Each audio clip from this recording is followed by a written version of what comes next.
Well, first off, hello everybody. Hello, James.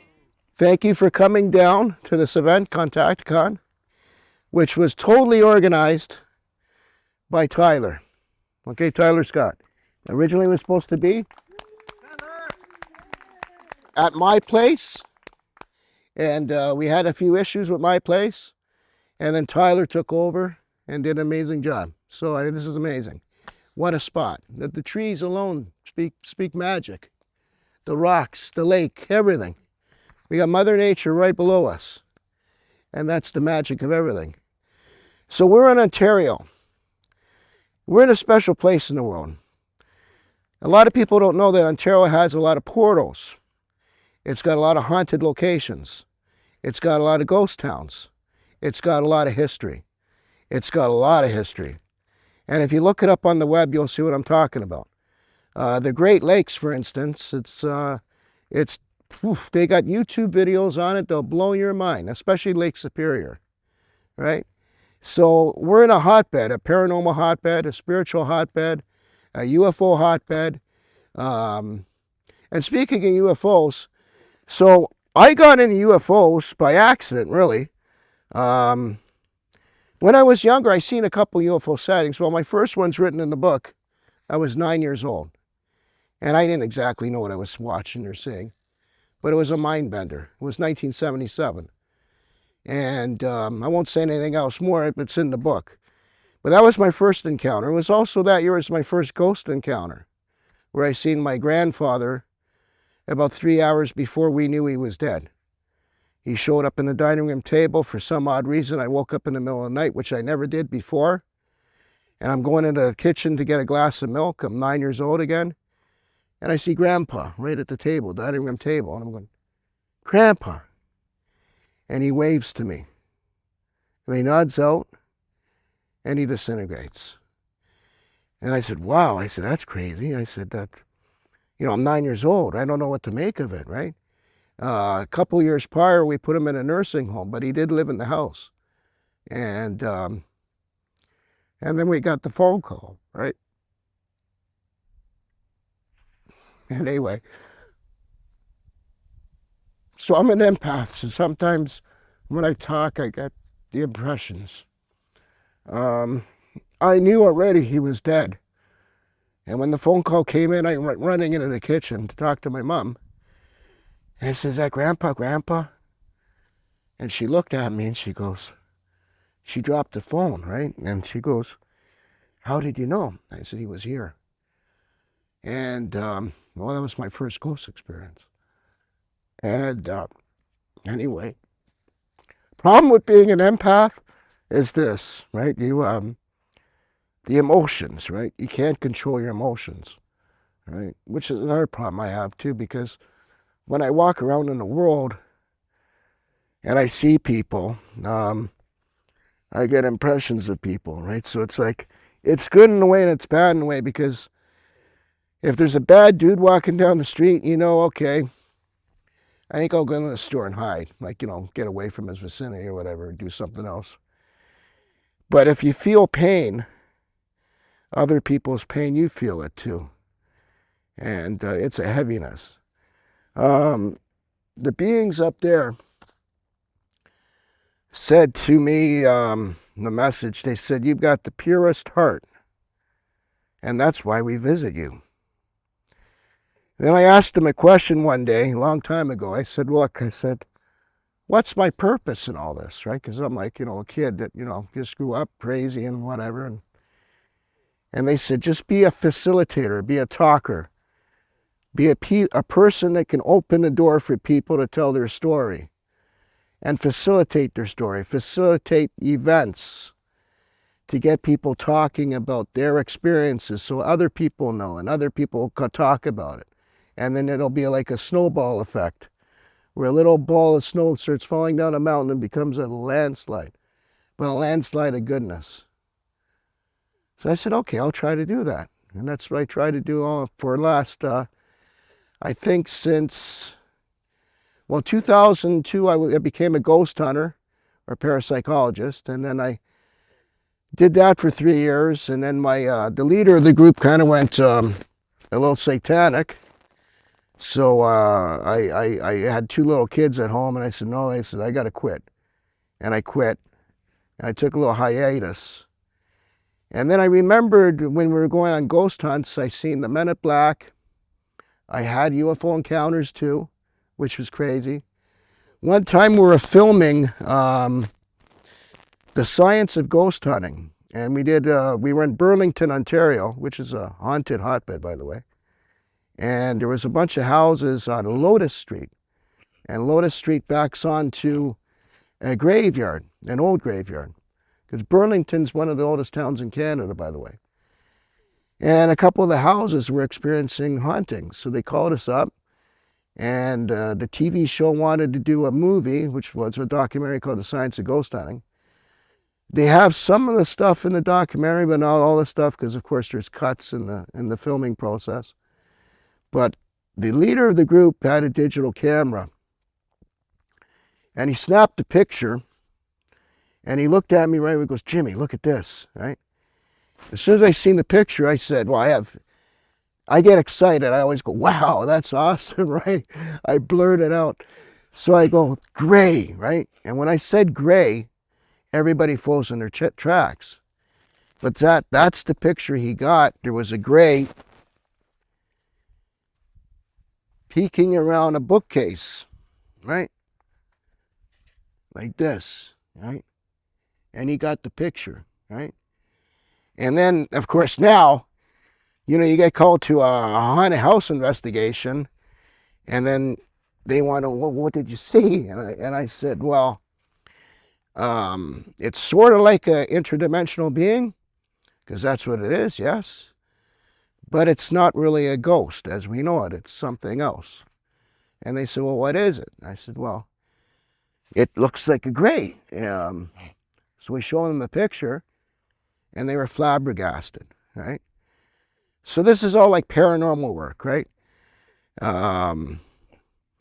They say I was kind of gifted in a way, like it's a small way.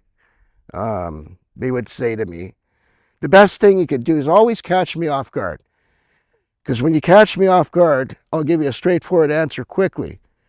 And usually, that thing that I tell you, whatever it is, leads to something beneficial to that person. One person told me at a haunted house, they said, what's significant about this house? I said, it's upstairs in the attic. There's some kind of letter. And they said, where? I said, I think it's in the floorboards. So what happened, they bought a house that was used, it was the first courthouse in Burlington back in the 18-somethings, right? But it also served as like the little makeshift police station and a courthouse, right? So I guess they got some dude and he was convicted of something and they sentenced him for a hanging. So in Ontario, up until 1964, we had capital punishment. And it was death by hanging. So this guy hung himself. Well, he didn't hang himself. He was hung for some crime in that house.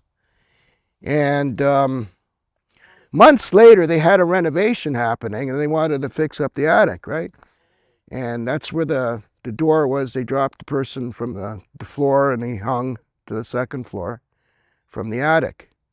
Well, when they were renovating, they told the construction crew, look, if you find anything, like a piece of paper or an envelope, let us know. And that's exactly what they found. Found an envelope written by the judge that convicted the guy to death. And he goes, look, I'm very sorry. Today I convicted a man to his death, and he wasn't really guilty for the crime. But he was the town hoodlum. He was a town drunkard, and he did a lot of bad things anyway. But evidence didn't really point to him being the killer or whatever it was. But they convicted him for the murder anyway. And that's how he died, and that's how he was convicted. So the judge basically said he was trying to apologize for what he did in the letter. And from there, all this paranormal stuff. I got married years later. There was paranormal stuff happening all my life, right? Mostly haunted stuff. And then sometimes, I'd go out for a cigarette and holy crow, right? Wow, right?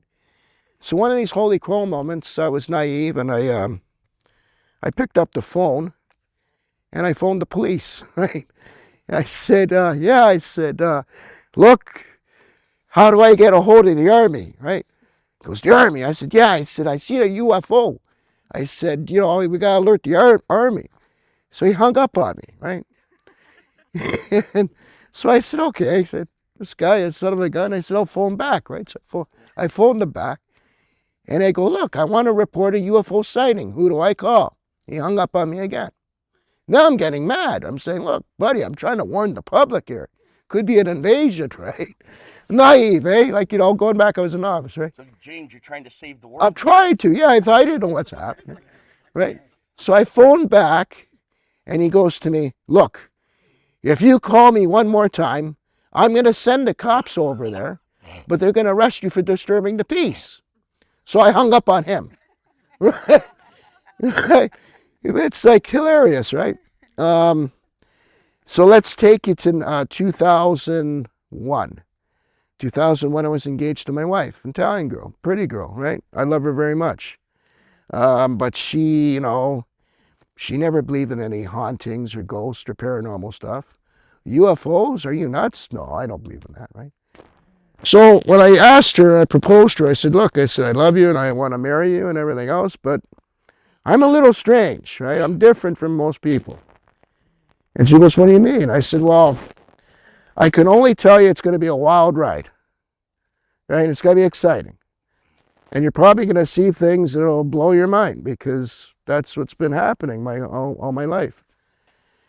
And she didn't really know what I meant. So then we got married. We went for a cruise in Miami. We took a cruise boat and we did a 1-week cruise in the Caribbean. And that's where it started. So day one of our marriage, right?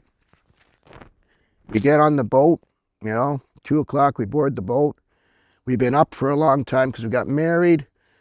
And we basically stayed up the whole night and then had to take the plane the next morning and go to Florida and everything else. And then get from Fort Lauderdale to Miami and then get aboard the boat. So we were really tired, so we went to sleep. 5:00, we're already out in the ocean.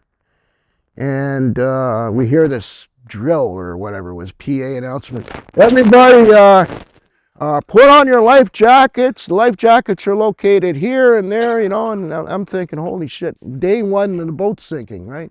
And I'm like, this is really ominous, right? So I'm a little pissed off now. I'm going, shit, I just got buried and the boat's sinking, right? So I put on the life jacket, get on board, and find out it's a drill. They do just a drill that in case anything happens, everybody knows what the drill is. So I said, oh, okay, good, okay, whatever. So now I'm wide awake again. And about 2 hours later, this boat starts tumbling and tossing and tumbling and tossing. And everybody's getting sick, right? Now, when you're up for a long time, you're wired. You're like flying, right? So, you can walk and you got the ship legs, they call it, right? Already.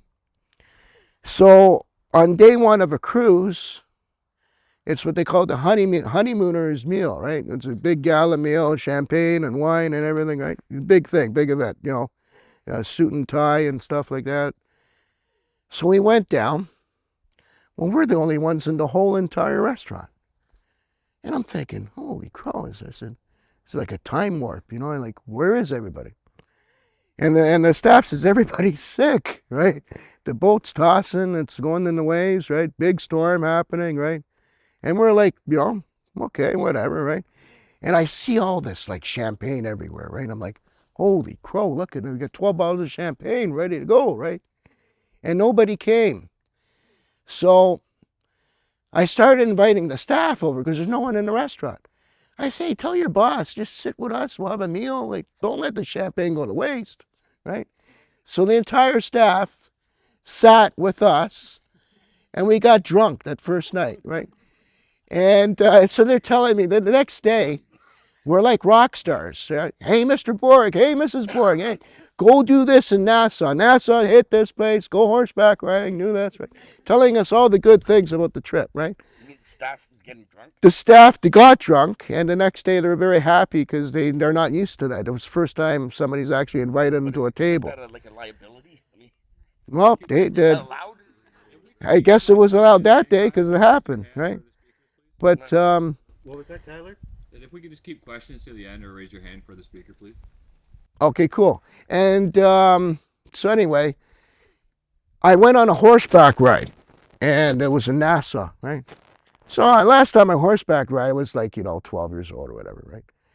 And in the islands, sometimes when you get off the boat, they give you like rum, right? So you get off the boat and, and free shot of rum. Okay, you don't have a shot of rum, right? And you walk like 50 feet more, there's another free shot of rum, right? Because they're getting you to go to the rum factory to buy rum, right? So by the time I got on the bus to take us horseback ride, I probably had 5 or 6 shots, right? So it's good to go, right? So then we get to the horse thing, and I get on the horse, and they take pictures, right? So we have a couple pictures of me on the horse with orbs, okay? And then I feel like I'm like Roy Rogers, like, get up, let's go, right? The horse goes, right? So now horse is rocking, right? I'm like, holy shit, I don't know what I'm doing. I better hold on, right?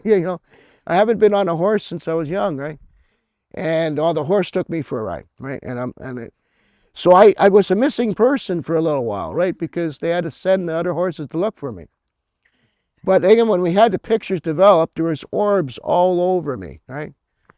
And, oh, by the way, that storm, the next morning they said, okay, ladies and gentlemen, sorry about the storm last night. We can't control Mother Nature, but you did travel through the Bermuda Triangle, right? I guess to get to Nassau, Bahamas, it's in the Bermuda Triangle. And he goes, and you will be traveling through another end of it because we got to go to Puerto Rico, right? It was the next stop. And anyway, long story short, that's where she kind of experienced strange things happening. When we got to our apartment, there was poltergeist in the apartment. And it didn't really happen until after she moved in. And now she started believing in ghosts. That became 2 weeks after. I'm reading a Toronto Sun, and I see this ghost conference, not far away from here actually, Parry Sound. Terry Boyle, the famous author, was organizing it. And I said, maybe if I take my wife to the ghost conference, she'll understand more about hauntings. And that's exactly what I did. When I walked into this ghost conference, everybody's going, wow, look at that guy, look at that guy. And I'm thinking, what's wrong with me? Do I got food on my shirt? Like, what are they looking? Why are they looking at me strange? Like, I'm like an outcast or something. And then one guy comes up to me, goes, you got a big aura right now, right? I go, oh yeah, an aura, eh? How big is it, right? I'm a novice here, paranormal. He goes, it's huge, right? He goes, have you seen hauntings? I said, yes, I have. Many. I grew up in a haunted house. And he goes, okay, right off the bat, do you want to join our ghost hunting team? I said, well, what's that involve? He goes, well, we go to haunted locations, we gather evidence. I can teach you all that. And I said, okay, let's do it. So that's how we became a ghost hunting team, right? Burlington Ghost Researchers and Ghost Walks. And that lasted for a few years. We had some popularity. We were on the radio. We had a little bit of TV exposure. We were in a book. We were in a magazine. We were in the newspapers. And then I gave with Patrick on a Halloween episode. We did an investigation again in the Muskokas at a house. A Portage. Actually, I won't say the name, but it was in the Muskokas, and old place. But the woman had the same birthday and was born in the same town I was in the same year, which I thought was ironic, right? And she owned the building. So then what happened was, for some reason, she didn't click. Once she found out my birth date and that we were born in the same city, Toronto, right? Something changed in her. And she looked at me and she says, I don't like him. I don't want him in my house, right? So here I am. I'm like, holy crow, okay, wow, this is heavy duty, right? So Patrick was just go outside, smoke cigarettes, and relax, right? So I'm outside smoking cigarettes, right? I kid you not, within 5 minutes, I seen crows and ravens start coming in everywhere, right? On the telephone wire and everything else. And I'm going, holy shit, this is wild, man. This is wild. Something's happening here. So I'm knocking on the door, right? I'm thinking it's an episode out of Alfred Hitchcock's The Birds, you know? It's like the birds, right? They're going to attack or whatever. And they open the door. I go, look, I'm not standing outside. They go, why? I said, well, look, right? And they look, and they're like, holy crow, right? And they're all squawking and, you know, crowing and all that. I said, okay, come on in. When I came back in, there was a disturbance in the house. And like I said, I wasn't allowed in the house, so I just stayed by the front door. And the woman was freaking out. She became possessed. So then they called me in, and they said, Jimmy, we need your help. And they were trying to control the woman. She actually, her skin went red. Her face got kind of deformed. And she was speaking in like a heavy voice. And kind of, it was kind of like, not really scary, but kind of like, wow, in a bad way, right? And we had a native Indian, she's my spiritual sister to this day. Her name's Carrie Chilcott. And she calmed her down, right? Doing the native way. And then she calmed right down. And then we kind of like, okay, exited the premises because the film crew was freaked out. And it was about 30 people on this film crew. And they even brought a couple of skeptics and some witnesses. And what they seen there was full-blown possession. Now, I don't know what happened, but we calmed her down and we left. And then that made the news. It got written about too. And then, like I said, from ghost hunting, it became ufology, UFOs. And then I started seeing them. We'd do sky watches. And here's where it starts. So I joined on the internet the very first meetup.com UFO group in Toronto. Was called ET Craft and UFO Research Project. And on day one, they had a meeting in Toronto, Swiss Chalet. And I'm driving to this meeting, and I see a black helicopter, right? So I'm going, yeah, interesting. So I'm driving to the place, and, well, the black helicopter's right above the Swiss Chalet. I said, how ironic. Okay, black helicopter, first UFO meeting. There you go. And I walk in, everybody's seen the helicopter. Carl was there that day, all right? And by the way, I want to pay some homage right now when I mention Carl's name. So first off, Carl Dory is written in the first book, all right? I have many stories ready to go. Book 2 will probably be ready in months. I want to give a chance to the first book to sell a bit, and then we'll publish book 2. What we publish is we're going to publish stories about Canadians and Canadian close encounters.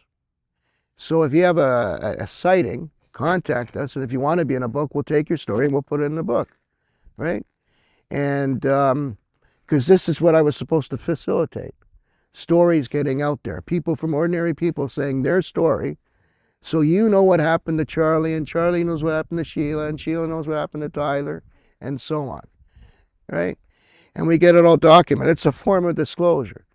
And the more people talking, you set the snowball effect down the hill. It's a big, right, snowball hitting the government wall, right? And then they have to talk about it. By the way, America has disclosure. Brazil has disclosure. Mexico has disclosure. Peru has disclosure. Argentina has disclosure. Most of the Latin-speaking countries have disclosure. Germany has a form of disclosure, I believe. But Canada, no. Okay, interesting point. I keep that in the back of your head. Right? So, well, Raymond Keller was supposed to be here today. So this is news. This is an event in history. He couldn't come down to the conference. he was denied entry, which is ironic. Lots of times, ufologists and people talking about UFOs, when they go to conferences, sometimes the airport staff seem to know that they're coming into the country and give them problems. It happened to Alfred Weber. He was scheduled to do a conference in California, and he missed the conference totally because they wouldn't let him off LAX airport grounds, and they just basically said, you're being deported back to Canada. So he couldn't do the conference. It happens a lot. So we, the UFO people, experience lots of hiccups and hardships, not to mention the ridicule. Ridicule, I kind of got past. I'm used to it. Everybody used to call me crazy anyway, so it doesn't matter. It's like, okay, whatever, I'm crazy, right? Big deal. And but now it's to the point where they're interfering with your freedom of rights and freedoms, right? Blocking you from travel. Oh no, we don't want you in the country, right? Which is kind of wild, right? And it's uncalled for, really, right? And there's other issues that escalate too. There's in the news, what are you hearing? You're hearing all these researchers suddenly going missing, suddenly dying, right? And there's backstories to that too, right? And it's a scary topic sometimes. It can be, right? Who knows what happens when you drive down the street? Or one time I wrote about, it's not in here. I went to a UFO investigation at Base Borden. Okay, this is freaky. So Base Borden, Ontario. An Army guy who's also a member of Uforia Chronicles calls us up to do an investigation on an Army base. And I'm saying, no, I don't want to do this. I said, this, no, I don't want to go. And then he goes, no, you'll be okay, Jimmy, you'll be okay, right? So I phoned this guy named Joe, who was a member of Uforia Chronicles, or Uforia. And I said, Joe, you want to come with me to a UFO investigation at Base Borden? He goes, when? I said, well, in a couple hours. He goes, okay. So then I email my friend who set up the meeting and tell him we're coming. He tells me to check in at the base. So you check in as a base as a visitor and go in, and then you're let in. And then we met the soldier. He took us to the landing field. He goes, okay, we're going to set up here. This is where we see UFOs, everything else. And we stayed there for about 5 hours. And we had one sighting, a quick one, and I missed it.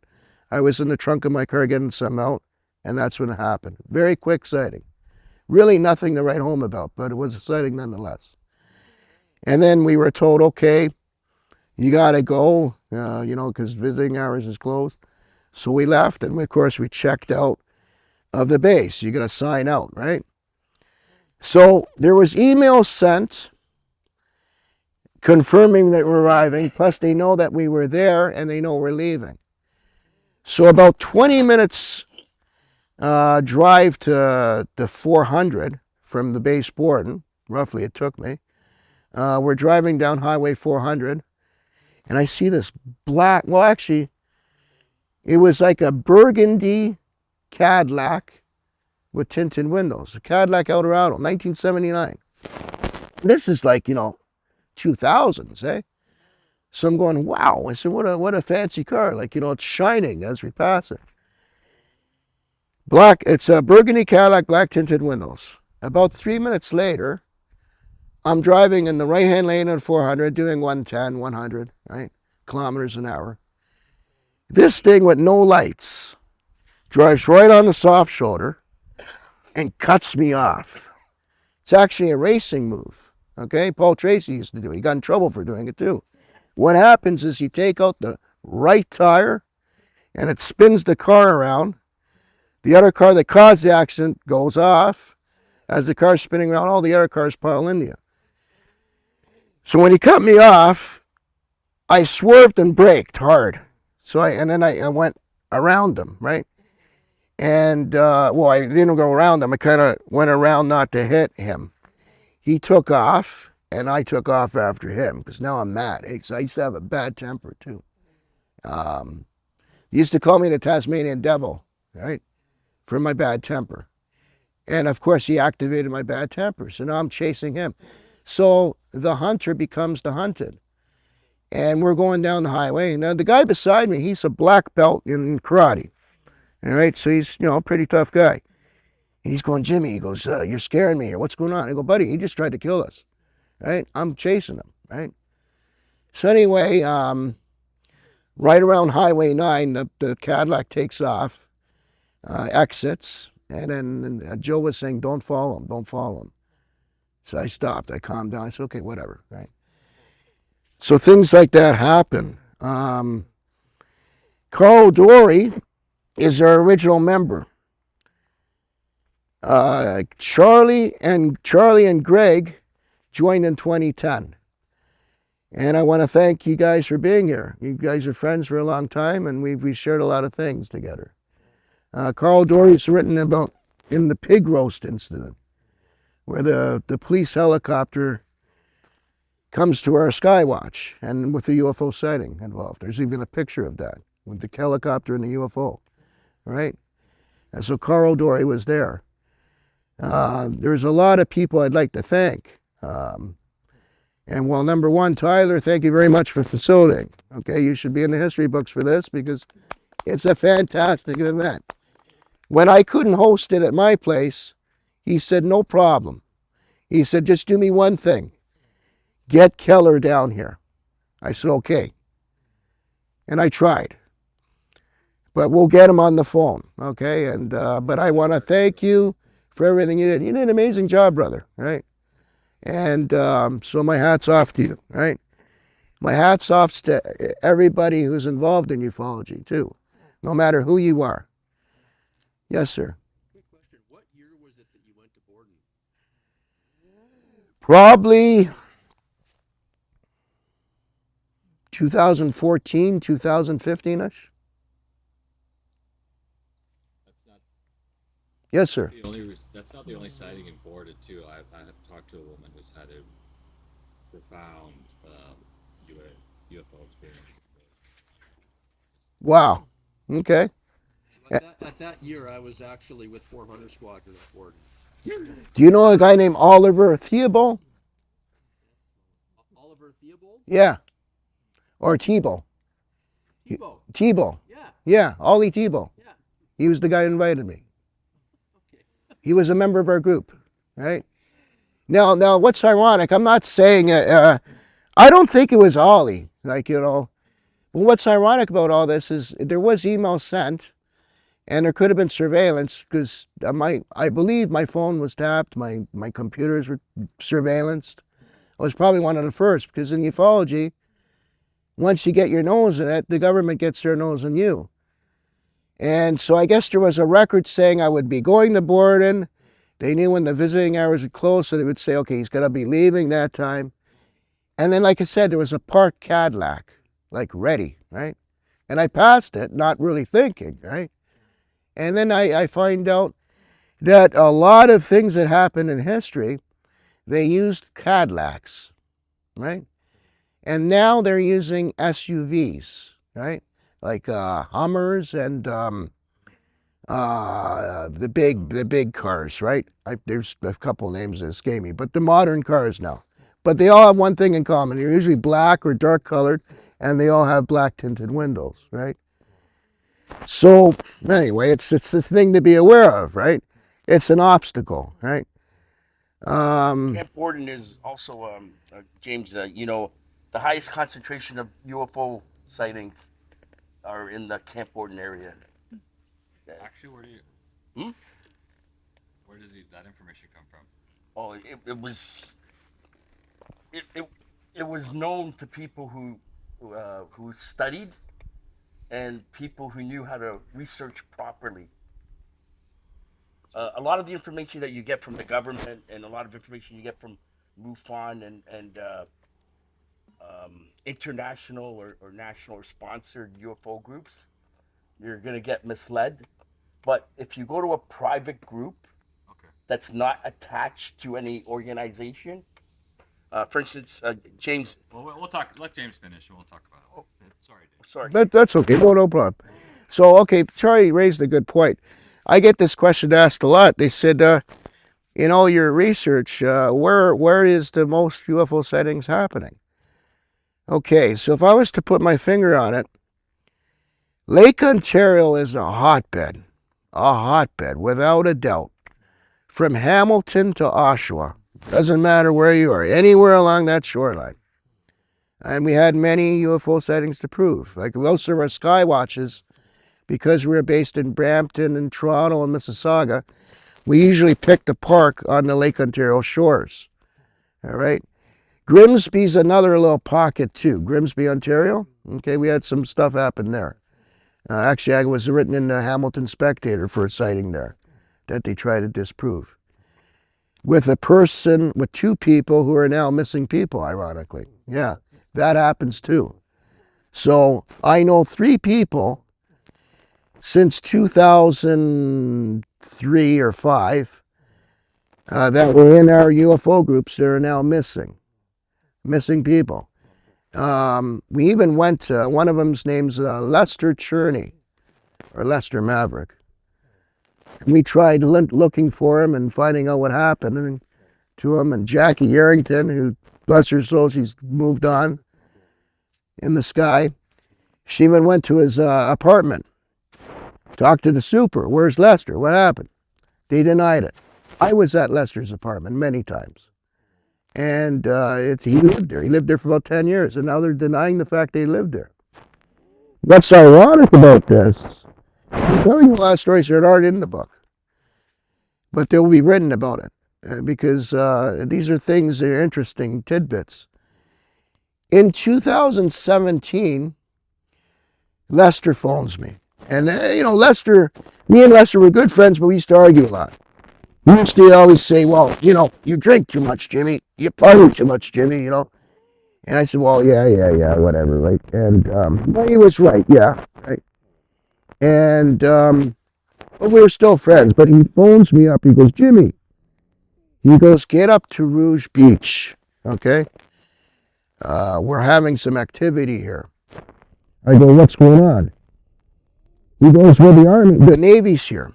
And they got like cranes on the boat there. It looks like they're trying to bring something up from the water. I said, wow. I said, interesting. I said, what are you guys doing there? He goes, well, we spent the night there, and this is happening now. I said, take pictures, document it, right? He phones me up again about 5 hours later. He goes, are you coming? I said, I can't. I didn't really think too much of it. I should have went. But I didn't. I was with my wife and kids and stuff like that. So I said, take pictures, everything else. So they did. The next morning, he phones me up and he goes, they're lifting a UFO from the bottom onto the ship. I said, okay, you filming? You documenting? Yes. Okay, keep on going. They put the UFO on the ship. They start to strap it down. And from what Lester told me, the UFO just, boom, went back down. Okay? It just lifted and moved back down. Then they sent something else. I guess it's a sub. And after several hours, they got the thing back up. But they hooked up chains and they really strapped it down. And it sailed away.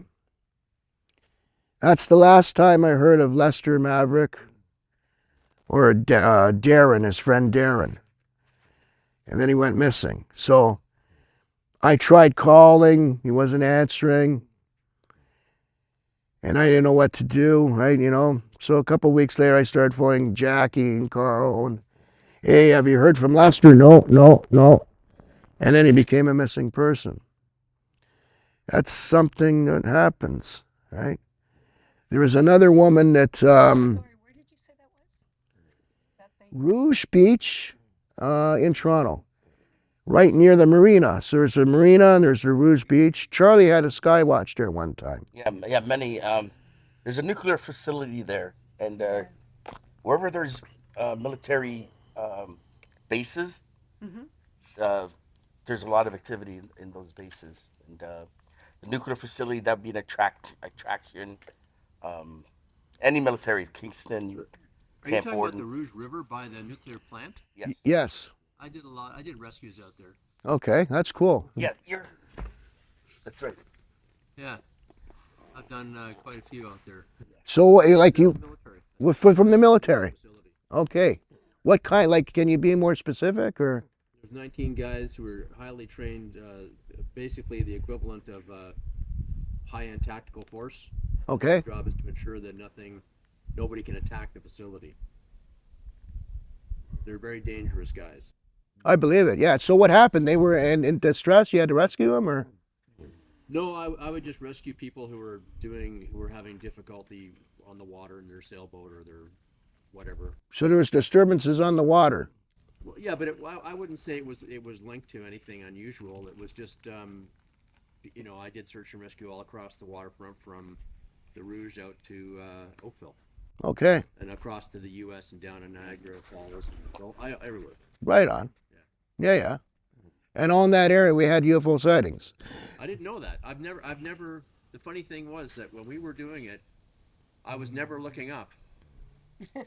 We were always looking out. Yeah. I know that. The Herc would fly by or the Griffin, and they'd be working with us. Yeah. And then but we're looking on the water. We're trying to find something. Trying to find a human head that's sticking out of a lake It's hard. is very hard. Oh yeah. But wouldn't you be registering magnetic anomalies and that type of thing being in the Air Force for search and rescue? No, we didn't.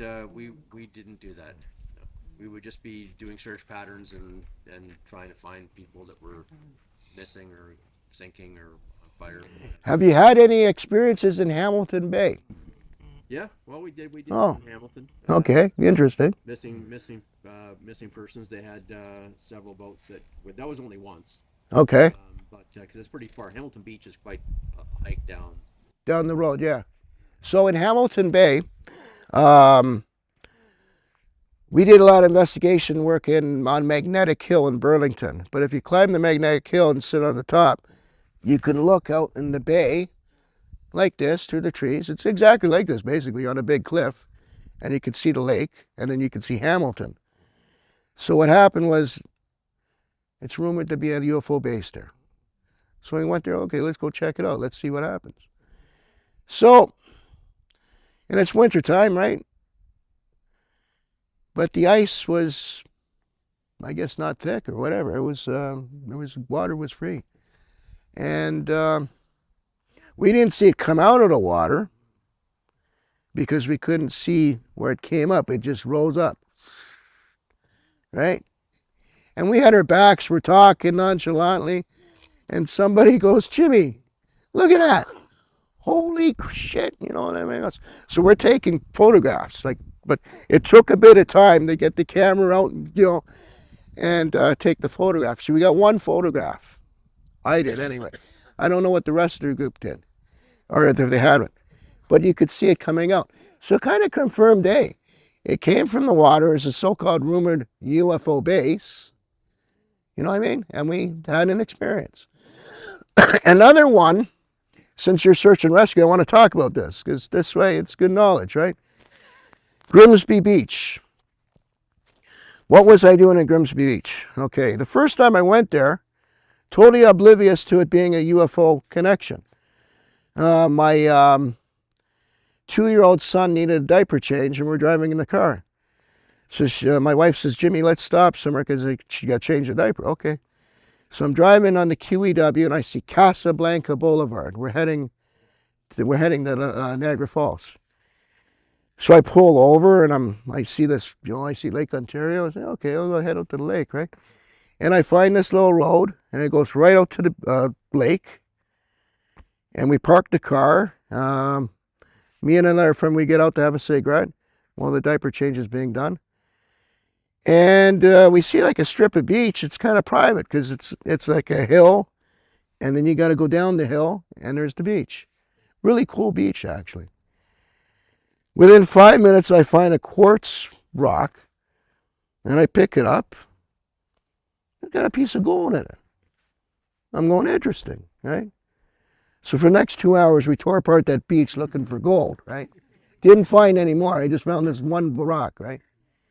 And but I marked it. I marked it as a memory. I'm reading a book. It's about Oscar Margossi. Anybody hear of Oscar Margossi? No?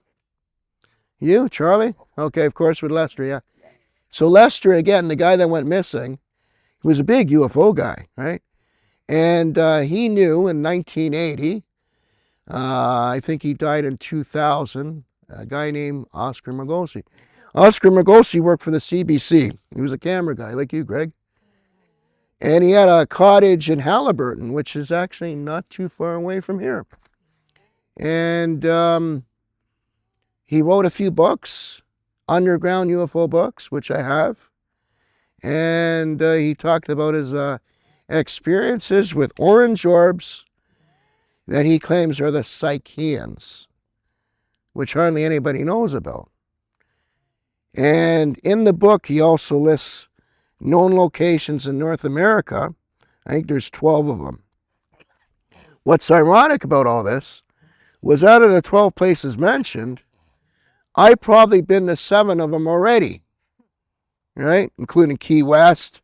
There's a place in Arizona. It's written about the old man in the truck, okay, but down by the river. That guy's special. And there's Grimsby Beach. And Huntsville, his place there. So I'm saying Grimsby Beach. I said, oh, hey, we got to go back there. So I took Lester there. I said, Lester, let's go find the beach. He goes, I know where it is, Jimmy. Okay, show me where it is. He drives me to the same strip of beach that I was at when we had the diaper change with the kid, right? Right.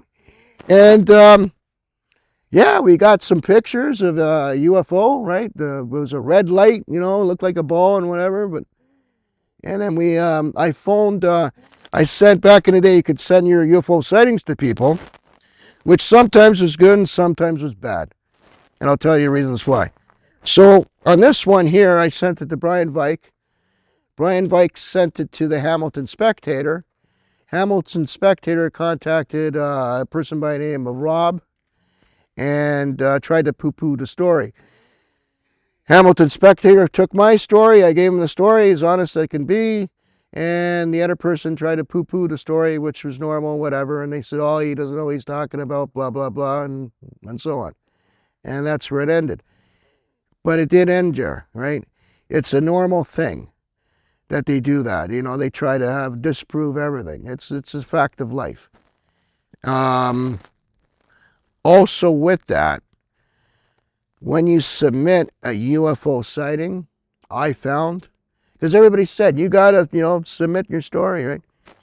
I had a lot of bad stuff happen afterward. I've had, we went to the Cheltenham Badlands. It's now, it always was a UNESCO World Heritage Site. And it's north of Brampton and south of Orangeville on Old Baseline Road in Ontario. And we had many sightings there. One of the sightings, when I returned at 4 in the morning, I'm putting it on Brian Vike's site, Filer's site. I even tried MUFON, then I gave up because there's too many forums. The next morning I wake up. It's in the book, actually. I write about it. That one made the book. It's a Brampton, Ontario condominium. And on the 7th floor, in the middle of 2 condominiums, so I'm in the middle, and there's 2 other condominiums, all of them 15 stories high. A helicopter flies in and is right in front of my window. In between 2 buildings, and I'm the U of the 3, and I hear woke me up. I lift up the blinds, I'm staring at a helicopter. I lift up the blinds, run for my camera. As soon as I put the camera there, he flies up. Okay, now I'm not an aviation guy, but I'm pretty sure that broke every single aviation law in Canada because it's a residential area. You're flying too low. You're flying with structures. You shouldn't be there. You shouldn't be that low. And you shouldn't be in that area, period, right? You should be hovering higher. That happened after reporting a UFO sighting. Another time after reporting a UFO sighting, And again, the email thing. Hey, I said, oh, geez. I said, we had some luck. We got some pictures. I put the pictures on the group and report, we had a group and we had photos and everything else. That was the Uforia Chronicles site on Facebook. And I said, oh, by the way, I won't be on the internet. I'm going to a 2-week holiday at the cottage in McKellar Lake, Ontario. Day 1, McKellar Lake, Ontario. Okay, so I'm in the forest there, and I like climbing trees. I used to be very acrobatic, but not so much now because of my bad back.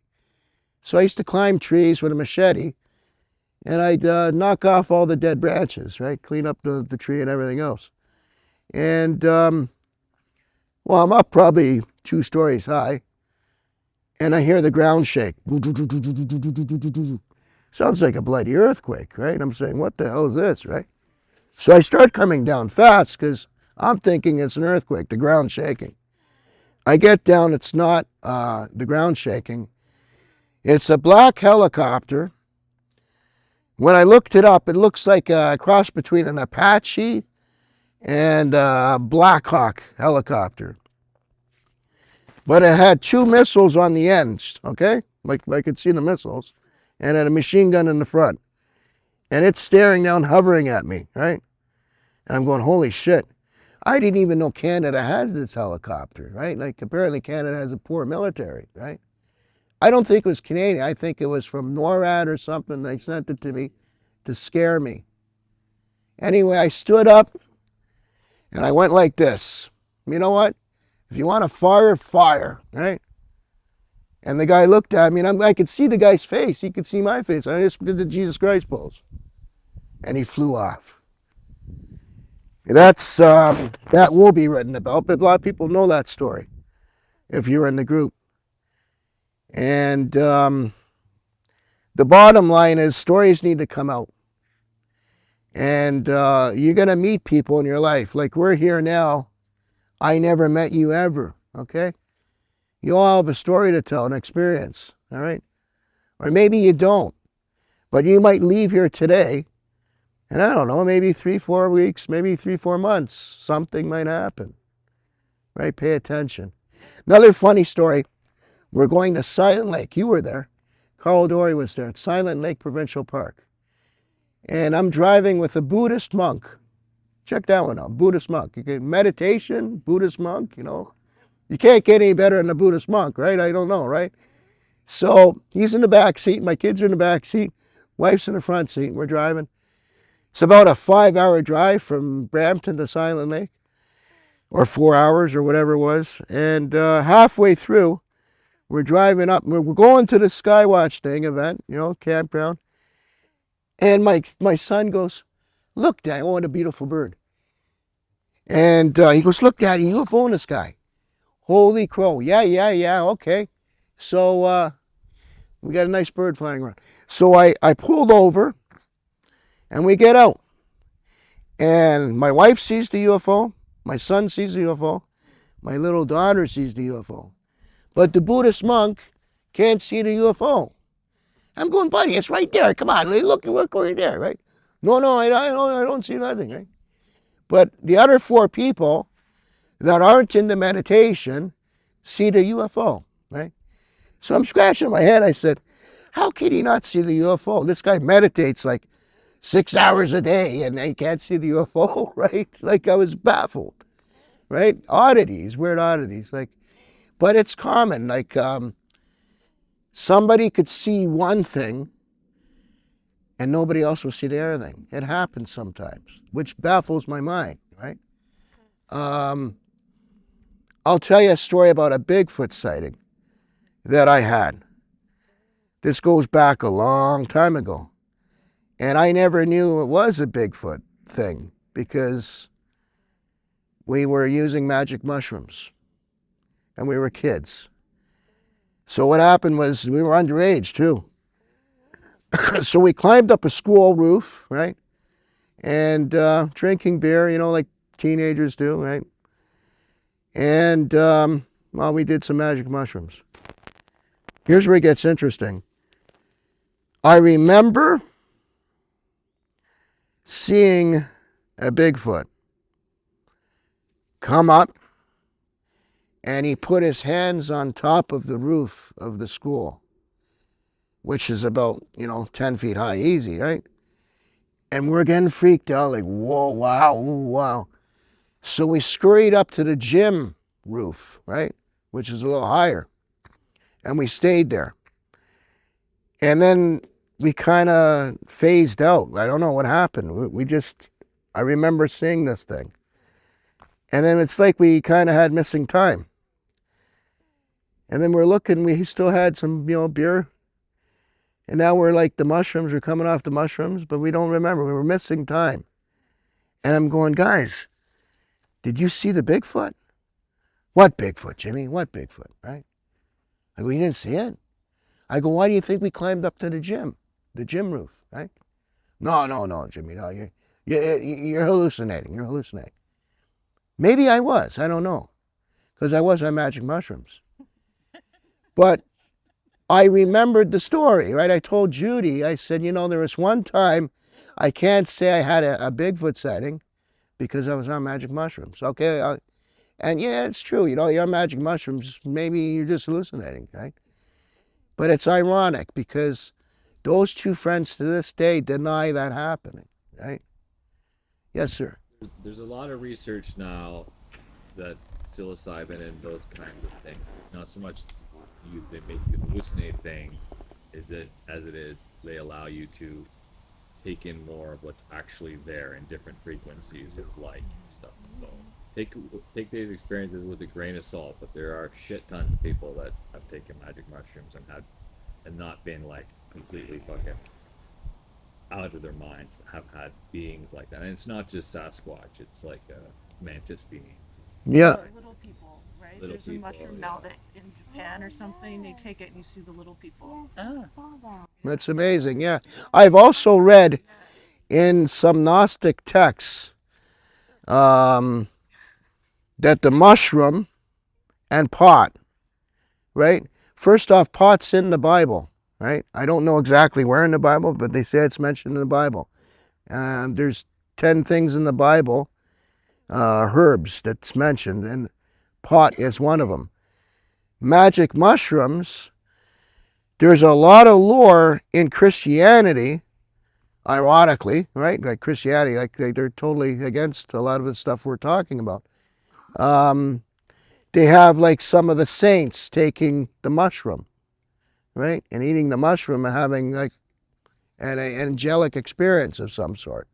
So what you said, Tyler, might be correct. Right? I think you are correct, actually. You're hitting it on the nail. And now I'm not endorsing that. I'm just stating a fact, right? Anyway, the bottom line is anybody can have a UFO sighting. So last night, this whole weekend, first off, in all my years, okay, I came into this day one, I was a little late. I drove in around 10 o'clock. Sheila Tricarton was giving her meditation and stuff like that. And I drove in. Tyler told me, okay, go park where I parked. I looked up the sky. Right away, I seen a UFO, right? I go, wow, right? And then I sit down. And while Sheila was talking, I must have counted maybe about 30 UFOs flying around. At the end of it, I counted 41. Now, I know they're high up in the sky. I mean, they're nothing close. But they're a UFO nonetheless. That set the record for me for the most UFO sightings in one day, 41. And the second record was last night. I think we had like 30 or 31 UFO sightings, right? Especially when you guys were dancing. That's when they were flying in like crazy. Now, I sat down. I tried dancing. I guess I didn't dance too good, but I sat down and I was loving it, right? A lot of UFO sightings at group functions, they ping you off when you're away from the group. Okay, we had a sighting, Mark Manure, Charlie, his brother. What was his brother's name? I can't remember, but he was a photographer. He's a photographer, yeah. Was their last Yeah, I can't. So anyway, this guy, I was telling this story earlier. I might as well tell it to the world now. We had a trifecta, which was a triangle geographical location. It was Toronto. It was Rochester, New York, and Sandbanks Provincial Park. So a bunch of guys were in Toronto. I think you were in Toronto, right? Okay. Carl was at Silent Lake with me and Paul Shishi. And then we had the Rochester UFO group there. At the same time doing a sky watch. Okay. During that event, on Saturday, 11 o'clock, we gave Mark's brother, was it Mark that got missing or was it Mark's brother? It was the brother. Mark's It was the brother. Okay, the photographer. That's right. That's right. So we gave him money to do a beer run. And we sent him off in his way. 11 o'clock, he's going to buy beer and stuff. 5 o'clock rolls by and he's not back. And it's like, everybody's getting worried. Hey, it doesn't take you that long to buy beer, right? 11 o'clock, 10 o'clock rolls by, he's not around. Around 10 o'clock, we make the phone call. We phone the police, right? Hey, we sent a camping guy here. He's missing. And we give them the police the details, and they say, well, you're at the provincial grounds? I go, yes, right? And he goes, okay. He goes, well, we can't do anything technically now, but if he's not back in the morning, call us sometime after 6 a.m. I'm going to mark it down, and we'll see what we can do. Because normally you got to wait 24 hours, he said.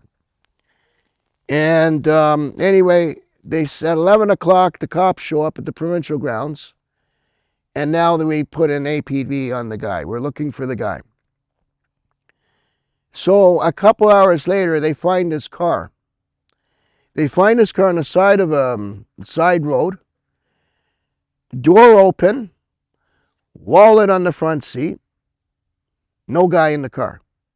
But it matches the car. So now they got the car. So now the police are hollering, they're calling his name, and then he responds, I'm over here. So then they find him, and he's eating corn. It's kind of funny, he's eating corn, okay? And ironic. And the police go, what are you doing? We were looking for you, everybody's looking for you. And he goes, and by the way, that corn you're eating, it's horse corn, all right? It's not edible for humans. And then they take him back to the station. They make the call to us. We go there. We pick him up. We get his car. And he comes back and he starts telling us what happens. He goes, look, I'm sorry. When I got the beer, I'm driving. I see a UFO in broad daylight. I start following it. And then it starts hovering, and then I parked the car. And I heard a voice saying, go in the cornfield. So he heard a telepathic voice. So he goes to the cornfield. And then he has missing time. He remembers it's being the afternoon. Next thing he knows, it's at nighttime. It's dark, all right? So 2 p.m. gets dark in Summertown around 9:30, 10 o'clock, sometime in the night. And he stays there during the night. And then they find him the next day, about 24 hours later, really, right? So he had missing time. Oh, another thing that's ironic. Somebody must have came in the car. This doesn't make sense either. Wallet's in the car, passenger door open, trunk supposedly in the trunk had the beer. No beer in the car. Right? No beer in the car. Right? So they stole the beer but left the wallet. Right? And the guy said, it looks like the same amount of money like I had, right? Because you had change and everything else. So it's just bizarre, right? So now we're dealing missing time, which is a thing that happens to abductees, right? A lot of oddities with abductees too. A lot of signs show up.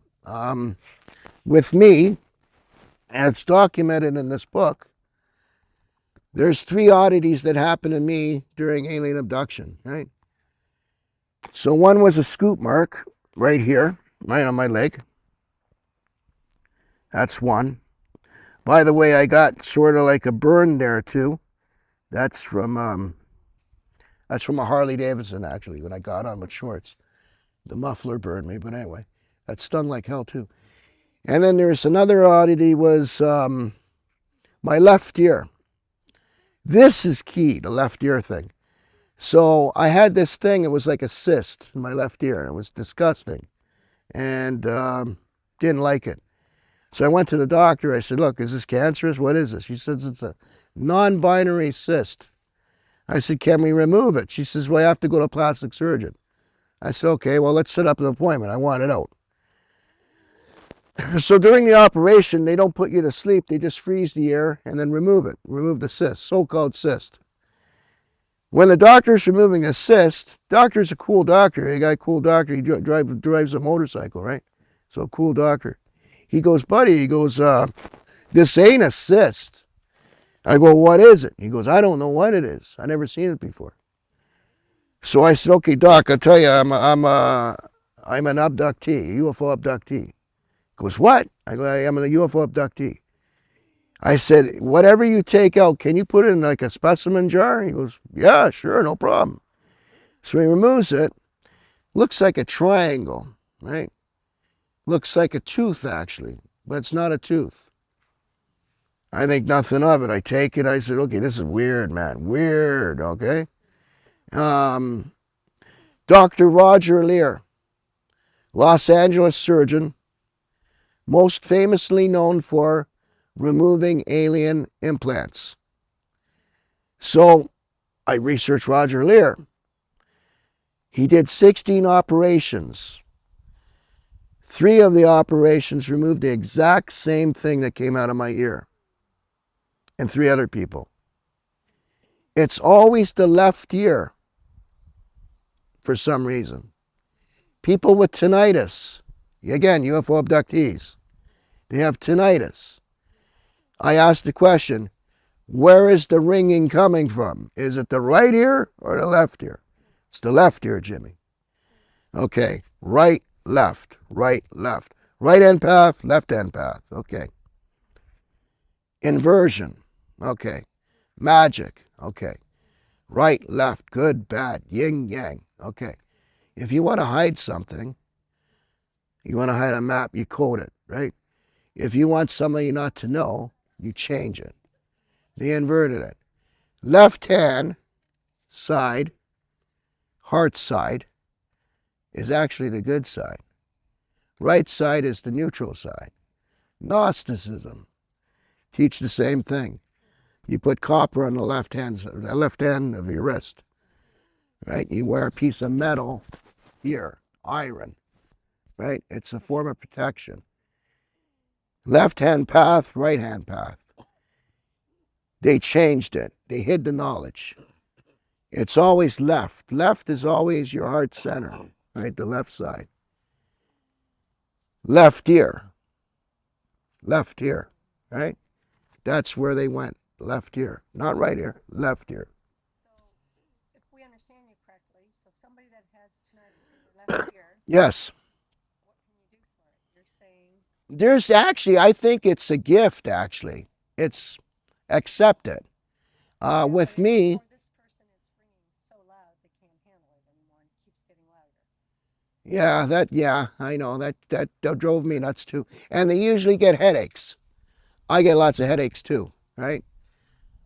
You could seek medical advice. No one's been able to help him. Yeah, I know. He went to an osteopath, and I mean, this is out of one. I would just take Advil, right? But that's just generic, right? I mean, I feel sorry for him, right? Eventually get used to it, right? It's actually, Go ahead. yeah, What I was taught about those ringing sounds is that our ancestors are communicating with them. If you tune in, it's like a radio station. And you know, when you kind of get that old AM station, same thing with us. We're like tuning in, they're sending you a message. Just quiet the mind, quiet like the heart, ground yourself, and just try to decipher the message. And before that, you just pay attention to what's he was thinking about or feeling or whatever. Just quiet the mind and just it's like a frequency. Because I just had it just a while ago and check Just my now? phone. You okay? Of course, a crisis on my phone, right, on a Sunday, right? Oh, great. I'm there like, so I responded to that. So, you just got to tune into it and just, it could be anything. It could be anything, even something small, just to remind them even to take medication. Can I just know what I add to mean? what she's Yeah. saying Gets as it a well? lot. Yeah. So it's if you see someone who could do like medical energy with the body, like going in ceremony or anything, maybe Mike. Well, where's Mike? Someone Mike.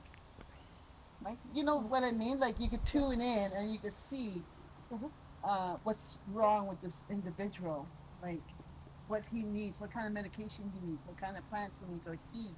So, Well, I think the information is the one that Yeah. resonates, but I haven't been able to. is this a brother of yours? No, it's a friend. A friend. Okay. Yeah, I wouldn't. Okay, so I'm only speaking for myself. So I'm not. Everybody's different. I went to the doctor. They said, it's tinnitus. Well, what do you do about it? Like, how can you fix it? Oh, don't worry about it, right? But I also went to the doctor to analyze my blood. They wouldn't tell me what blood type I have, which is pissing me off too. Really, yeah.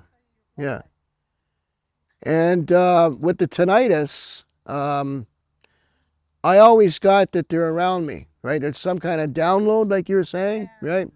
Or there's something about up, right? I used to joke, I said, oh, they're flying above, right? And, but it's a sign. It's a sign of abduction, okay? It's a sign of being taken. Like being taken, sometimes you don't know you're being taken. Sometimes you wake up and you say, that was a strange dream I had, right? And then you don't remember the dream. A lot of people don't remember dreams. From my research into all this, when we dream, we're actually going into a meta phase, I think it's called, and we're flying, right? We're actually in another place, another dimension. Sometimes we're on another planet. Sometimes we're on a spaceship. Sometimes you're astral traveling. Seriously. When the times I astral traveled, I didn't try. It just happened, right? And when I tried, nothing happened, right? Same thing when I meditate. Nothing happens. Like, I'm meditating, trying, and no results, right? But when I don't try, it's boom, right? It's like out of the blue. This is another thing about close encounters, guys. Okay?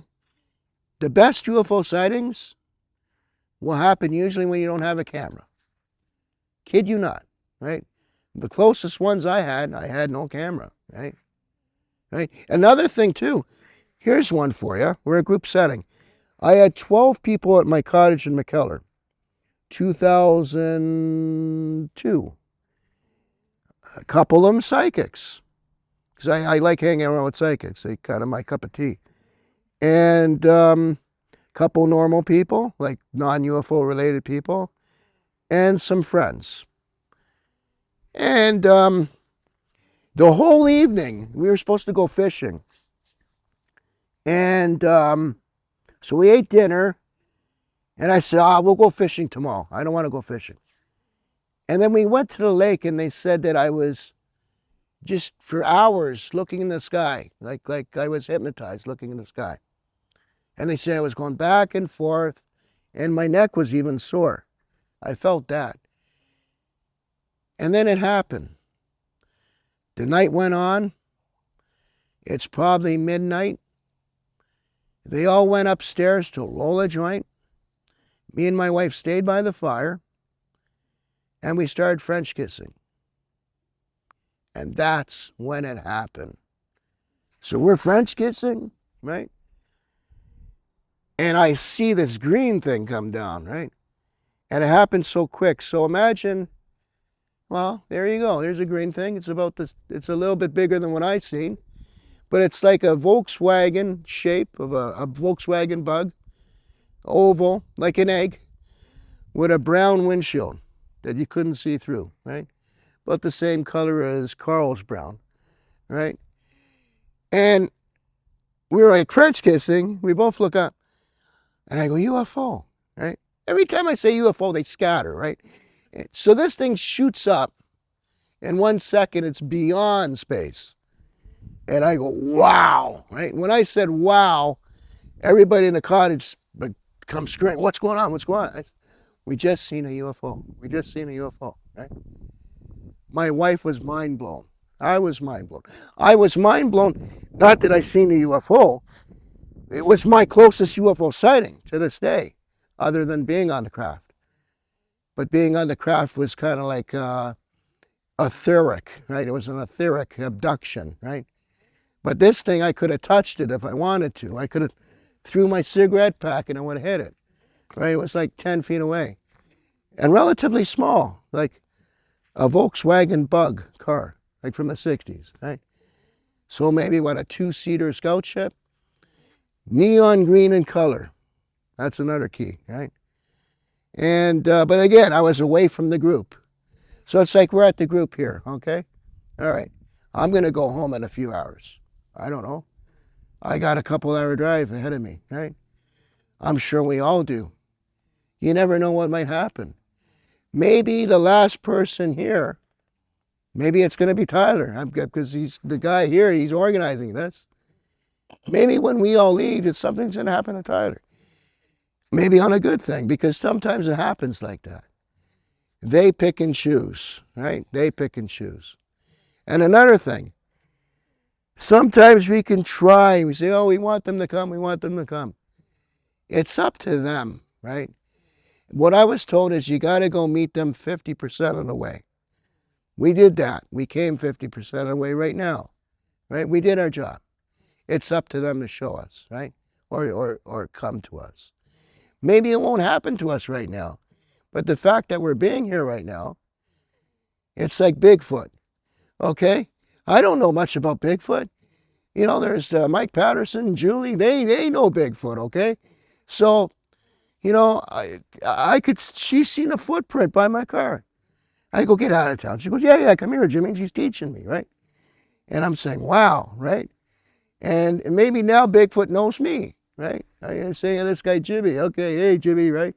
And whatever, I was telling her too, on the subject of Bigfoot, I smile a lot, right? For some reason, I smile when I Bigfoot.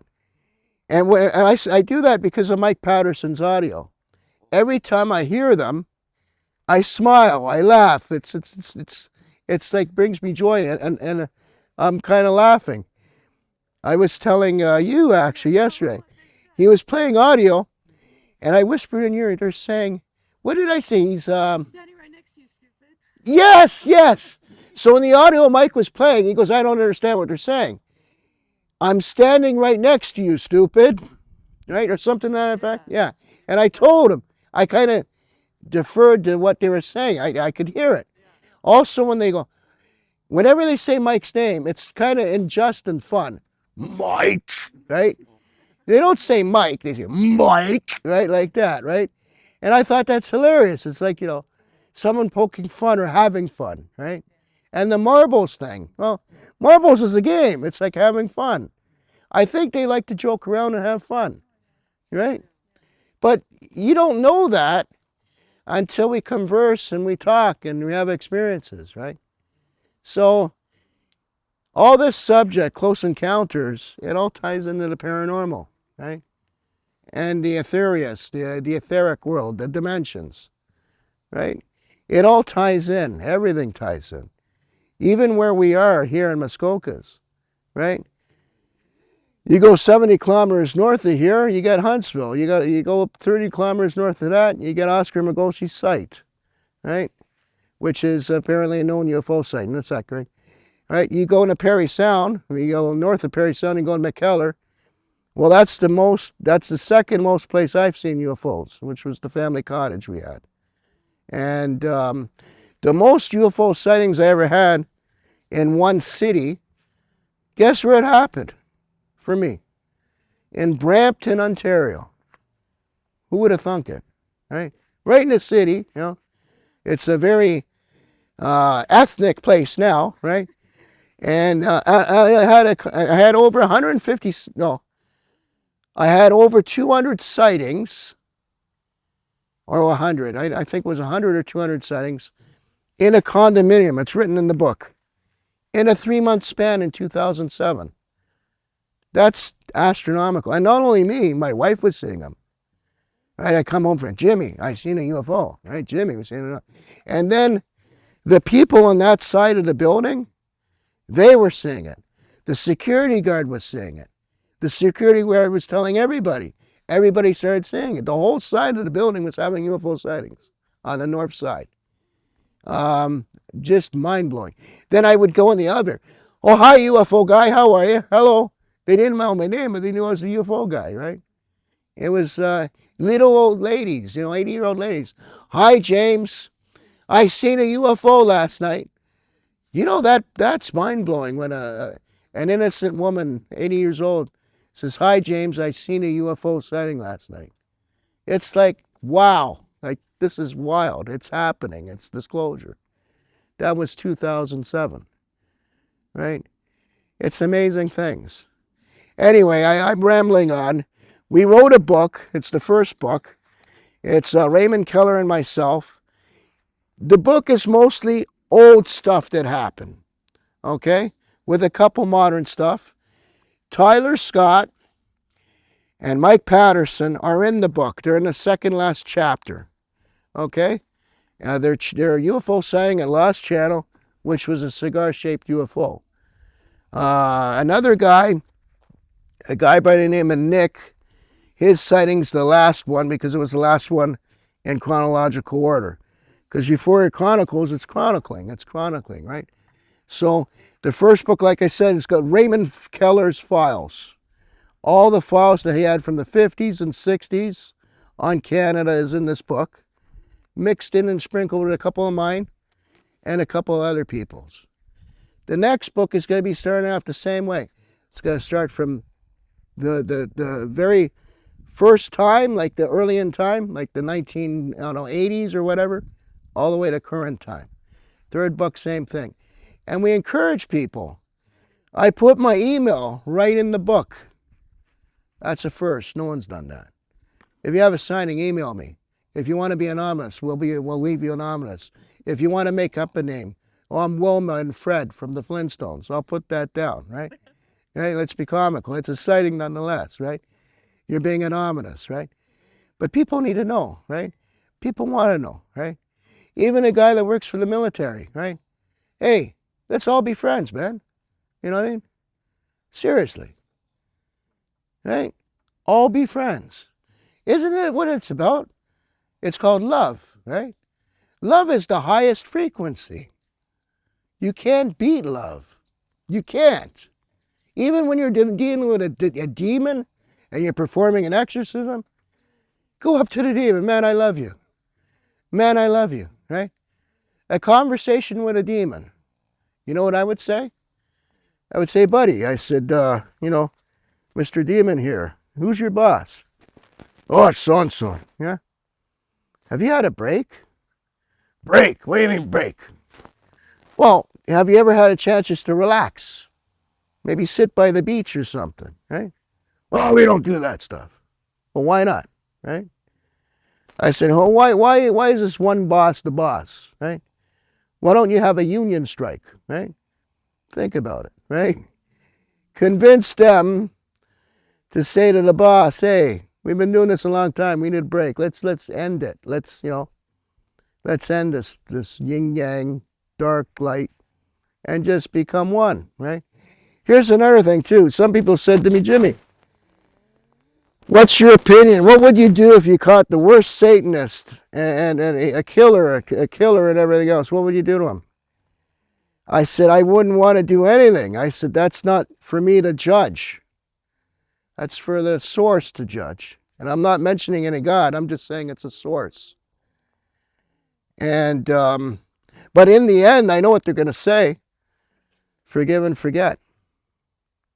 So if we want this world to revolve and get better, Even the worst scum of the earth person, if they are still alive, we're going to have to work together, right? And forgive and make this world better. Because if you forgive that person truly is forgivable. Hopefully he doesn't do it again, right? It says something to them like, hey, we're making a change here, right? Also, I'm honoring Alfred Weber's request, and I'm honoring Aura Raines' request. Aura Raines is an ET from Venus. Raymond Keller's written about her. In that book that Raymond Keller wrote, Aura Raines says, look, guys, meaning Earthlings, the only reason we started coming to your planet in the first place is you guys lit up a couple atomic bombs and it reacted with Venus. So it's like a wave, right? If you throw a bomb in the lake, right, you're going to have like a tsunami or something happen, a wave action, right? So in space, it's the same thing. A wave action happened in space that disrupted Venus, which got Venus mad. So they sent their UFOs to say, hey, what are you guys doing out here? And that's the whole reason, she says, that's the whole reason why Venusians started contacting Earthlings, starting with Valiant Thor, right? But anyway, I'm rambling on.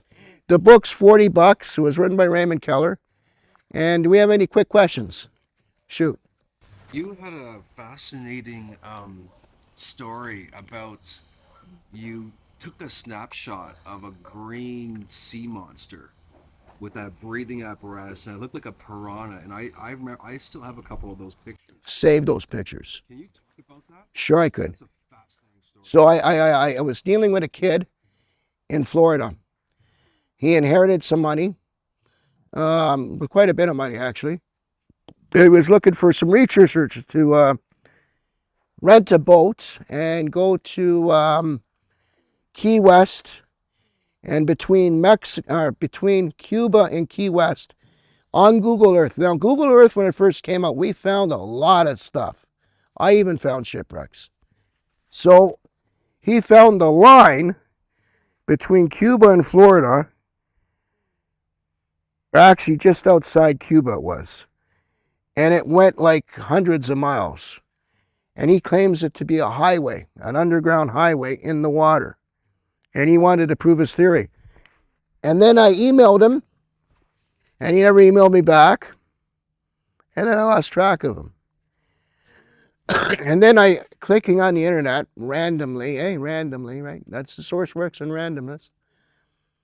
I see the on YouTube, it was SOS sent, no one aboard boat, and like thing. I don't forgot what the title was. So I clicked on it.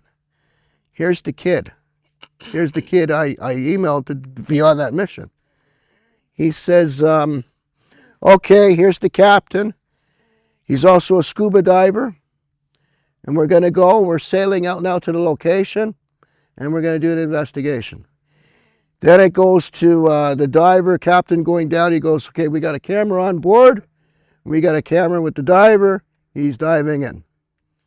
And then what happens in the video footage is there's disturbance in the water. And those two images are seen in the camera, which was a freeze frame that I took. And that's how come I got that. After I freeze framed those pictures, you couldn't find that internet video anywhere. That's how I got them. I believe them to be real ETs, underwater ETs. One of the pictures looks exactly like the face on Mars. There's a famous face on Mars. It looks like that. It had like an apparatus on the mouth and nose. And it looked kind of not nice. But it also attacked, right? So it attacked the diver, which was the captain.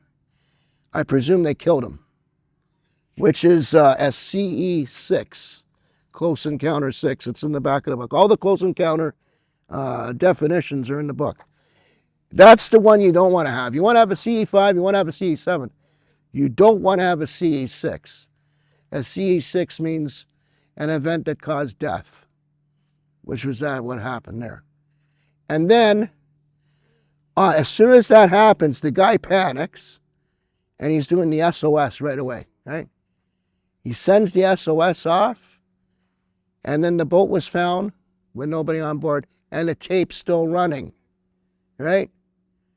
So whoever got the tape, they reviewed it, and they put it on the internet anonymously. I think it was a guy doing that search and rescue that probably made a copy or something to someone else anonymously to post it. And just to add to the story there, I have the pictures too, and I remember the eyes were so massive and it was so scary looking, and the teeth were like piranha teeth. Yeah. And it was the face was all like mutated and stuff, and a big giant melon for a head, but the breathing apparatus around his nose was fascinating. Charlie knows a little bit about this thing. What's it called, Charlie? Well, from studies of the past, a long time ago, Planet Nibiru was flying through, and one of their moons hit our planet. And the moon that hit our planet was a water moon. And in that collision, the Earth got shattered and everything got destroyed. But the beings that lived in the water moon, when it crashed into our planet, they were able to survive the crash. And what they look like, they're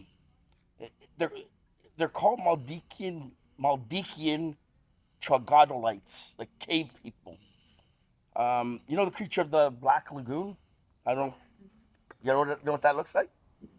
They look a lot like the creature of the Black Lagoon, but they were green colored. So picture lizard, insect-like fish, beings about, I'd say 7 feet tall, fish people. I would say they'd be, more than likely, they're probably, what's it called? Amphibian, obviously a hominoid.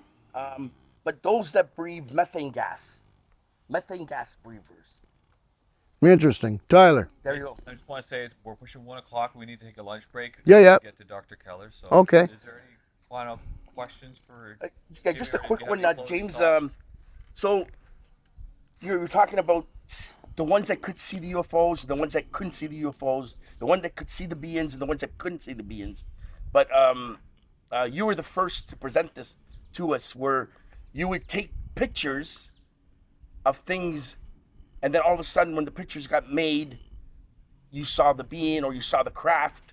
Can you explain the vision of the cameras compared to the visions of the people? Okay, sometimes Julie was talking to me about Bigfoot too. So sometimes people take pictures, and when they develop the film or they look at it afterward, they say, "Oh, son of a gun, there was something standing behind that guy in the picture," right?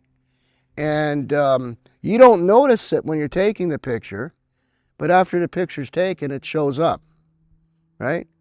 And some of it could be really freaky stuff. Like other people on the internet, they have freaky things in the pictures, right? There's one picture, it's a famous picture. It's a little girl, not more than Tyler's age, a little girl.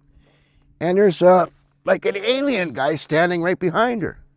It's from the 1950s, right? And the guy swears, I took the picture of the little girl. There was no alien in the picture, but this alien thing is in the back of the picture. Anyway, any other questions? Because we want to be on schedule here. Okay. The guy that's missing, the one you were talking about earlier, Which one? Lester? Lester? Yeah. Have you ever thought that he was like a spy or anything? That crossed my mind. Yeah. That crossed my mind because Lester Maverick is not his real name. His real name is Lester Cherney. Okay, and he claimed to be from Boston, living in Toronto, right? So that's a good possibility too. Yeah. So with that being said, getting a team of remote viewers, Mike, like to channel these things to understand why they were doing that with you. Like I think that would be That would be a good idea, yeah. to put a team together and ask, like, you know, this ringing stuff and understanding them, and what is the message, what are these beings. That's a very good idea. And Yeah, I think we'll talk later about that. Yeah, yeah. Maybe we could, what I was talking about earlier, Yeah, what yeah. I wanted to do. I think that's because there's more out there. We're just creating safe spaces for these kind of people to step forward and talk about their experiences like that. Yes. What you've written in the book. So that's about it. Sorry. No, that's a very good idea. We should, and there's people here like Michael Vaston that can do that, which is Yeah. great, right? And Carl, I love you, brother. I love you as a human being to a human being, okay? And I want to admire you coming down here. You're the original member of Uforia Chronicles. God bless you, okay? And power to you, okay? Get stronger. Rise up, all right? I know you got a bad back like I have one, and it's not fun. Okay. When you started talking, I kept experiencing this gray, like sitting right here. And it's like he's with you all the time. Who is that? Or what was I experiencing here? It's standing beside Charlie then, right? Yeah. Okay, so maybe Charlie better explain that. Like a gray creature? Yeah, like a gray. Like right The here. grace to you, James. Grace to me, they mean hardly anything, to tell you the truth. That's, It was like it was with you a lot, and I was wondering what the connection was or why. but they're with him, you said, right? Oh no, it was listening to you. It was like Oh, listening to me, between yeah. him and me sitting right here. So I'll be observing the information. I had experiences with Grace. I wrote about 2 of them in this book. That you will find. They always seem to be observing me, observing what I'm saying. Yeah, he was really listening. And I had nothing really good happen with them. Other people have, don't get me wrong. And there's many groups too that are gray related groups and non-gray related groups. We don't really converse together. There's a division in ufology about that. Either gray groups and non-gray groups, right? I don't know why. Let's all come together, right? Anyway, any other? Johnny? I just wanted to touch on the ear ringing that we've sort of briefly spoke about. I've had many conversations again with Nova. We're very close together, him and I. And so I've touched on all of this sort of stuff with him through my personal awakening journey. And he did indicate to me the reason why we experienced the ear ringing, and it is actually tied into your mission. One side, and I can't remember exactly which, but one side is you receiving information from your guides. The other side is you receiving from your higher self. So if you're experiencing it constantly, it gets louder, it gets, you can't ignore it. There's a reason why, because you're not fulfilling your life mission. Either your guides are reaching out to you saying, listen to us, wake up, you're working at this job and it's not serving your personal mission. You've gained everything you need to gain from that, and now you need to serve the greater good. And so that noise will get louder, and it'll be your guides or it'll be your higher self. So I just wanted to... Well, that's a good point. Yeah. And actually, I can attest to this because it wasn't until I began my journey and actually working on the books and going through this whole experience, now I don't get that ringing at all anymore. Okay, on that note, It's like I'm fulfilling my mission. I want to say this. I don't have all the answers. Nobody does. And every day we learn something new. My religious belief 20 years ago wasn't what I believe now. Okay, because I got access to newer information and I made a conscious choice saying, you know what, that information makes more sense. Okay, and so you're learning new things all the time. We could dig a hole and find something and say, well, what the hell is that? I just found an artifact, right? It's new information. It's a new artifact. So in life, I think we should always strive to learn things new all the time. Learn new things, right? And nobody has the right answer. Sometimes his answer might differ from my answer, but they also both make sense, right? So embrace all forms of new information, no matter what it is, right? And anyway, this is my truth. My truth isn't necessarily the truth, but it's a little piece, okay? That's all it is, all right? Thank you, Mr. James Bourne. Okay. Experience the Bigfoot Will Heal Us 4th Annual Conference and Healing Campout, presented by Sackney Arts and co-hosted by Field of Consciousness. From August 28th to August 30th, 2026, in the beautiful region of Ontario. A minimum fee of pay what you can. Join us for healing workshops featuring energy healing, astrology, tea leaf readings, remote viewing, and CE5 meditations.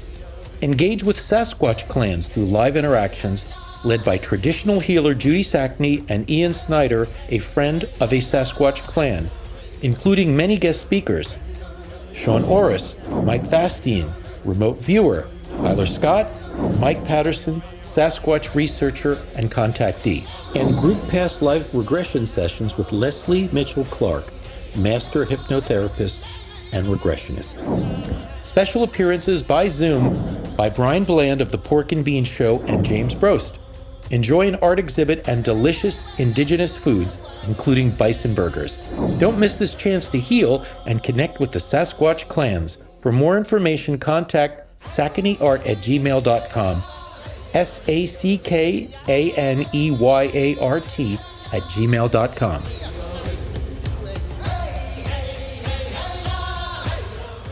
Welcome to Genie Lamp Studios. We offer on-site video production and studio rental.